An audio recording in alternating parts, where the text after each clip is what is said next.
Rich, you have an interesting definition of the word inflation. Inflation is one of the most misused words in the English language. The original and correct meaning of inflation is an increase in the money supply. Can you expand on this? I can, and all honesty, I have to give credit where credit's due. A long time and good friend, Doug Casey, has been talking very much about this of late. The definition of inflation, as you said, is an increase in the money supply. That is what it is, plain and simple, full stop. Since 2003, Webster's changed the definition. And basically what it says now is it's a general increase in prices. And the problem with that is it takes away any sort of cause and effect type relationship. It just almost seems that rising prices are just sort of magical and we can't blame it on anybody. And that's insidious because there is someone to blame. Honestly, it's the government. I mean, people in the shop or the auto store or the grocery market don't raise prices just for the fun of it. That's not the cause and effect. The increase in the money supply basically ties their hands and forces them to raise prices. And even prior to that, honestly, it's the politicians that are spending more money that we have that forces the Fed then to increase the money supply. So there's a lot of cause and effects here. And it's not like a robbery is a mysterious disappearance of property. There is a robber. There is someone to blame. There is a cause and effect. Same thing with inflation. No, it's interesting that you pointed out it's, of course, the government. And I remember seeing Biden come on screen and asking the gas station owners, please reduce your prices.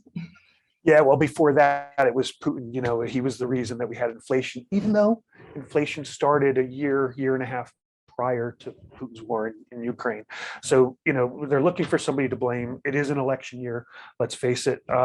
They're trying to point all reasons for a bad economy to anywhere but the administration or the people that are currently, you know, holding those positions.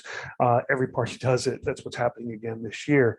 The long-term impact, though, on your gold price should be positive. And I've often said, watch the money supply if you want to know where the gold price is going. We saw an astronomical increase in the money supply. And yes, we're starting to deflate that bubble, but it's not going to deflate all the way. I do believe at some point the Fed will pivot, as they always have, and they can't raise it another 700 basis points. Every percentage increase, we talked about this last month in the rate of interest rates, means another $27 million a day in service or payment on the debt at $30 trillion.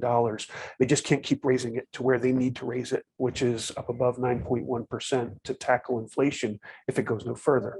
The gold price will benefit in the long term. There's no way around it. Right now, though, we are seeing the deflationary pressures of asset prices, and gold continues to do its job. It's only down a little less than 3% on the year versus what's happened in another market. Yes, and I saw that on the chart that you sent us for Escape Artist Insiders magazine.